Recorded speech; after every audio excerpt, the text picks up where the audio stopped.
Camera number 26 of 365, and it's the Ricoh KR10.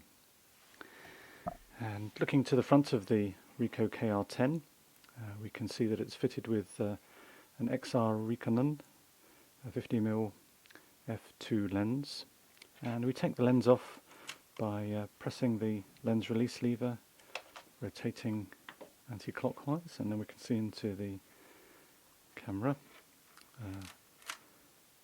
shutter box to see the lens in operation there. Self timer, and notice the mirror locks up. There we go, and that's exposing the film. And that's about it as far as the front. There is some sort of vestigial provision here for something, but not on this camera.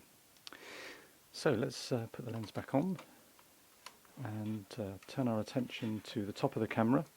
On the left hand side we have a film speed dial that's released by pressing the lock and then simply rotating it.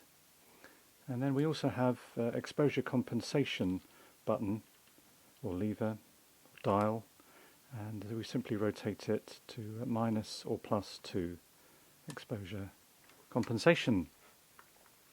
Looking through the viewfinder, we have on the right hand side the shutter speeds. Shutter speeds go from 1/1000th of a second all the way down to B, and 1/25th is the maximum flash speed, although we can set it to X as well. Now X is very useful because the camera does actually require batteries to operate, so it's very useful to have this X or B function where the camera will be released manually. The X equates to about 1/90th of a second, but then of course with B we can keep it down for however long we want to. So very useful if the batteries should fail. To put the camera onto aperture priority mode, we simply rotate it right down all the way around to auto, which is then locked, and the only way we can unlock it is by pressing the little green button, and then we can go fully manual if we want to. The wind on has this red button or position where the red button is revealed, showing us that the meter is now active if we had batteries in it, and then we simply wind it on, and as you can see it doesn't work until we rotate it round to X. So let's put it back to auto and turn it off, and then just on the bottom we can see there's provision for a motor wind on, but let's just put some batteries into the camera. So the camera takes two LR44 batteries equivalents, and we just simply put them with positive terminal up in the holder, which then gets put in, and the positive terminals then go on the base of the camera.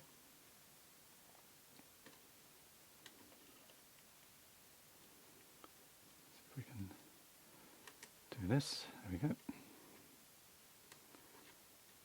Compared to some cameras that have this battery compartment, this one's one of the easier ones to fit back on. So there we go. So we now have an active camera, hopefully, if the batteries are good. So let's just put a film into the camera, and we do that by lifting up the film rewind crank and lifting. There we go. So let's just put some film in. So we put some film in by slipping the film leader.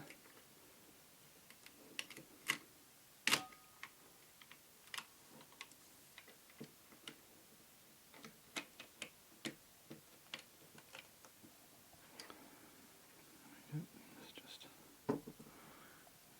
close the door.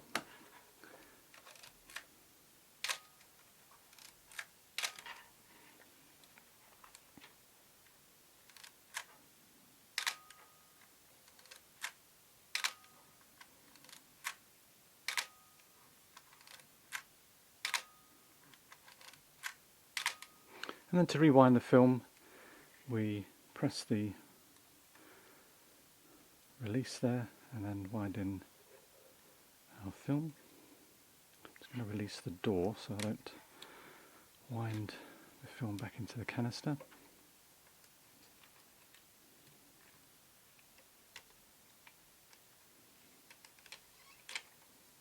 Okay.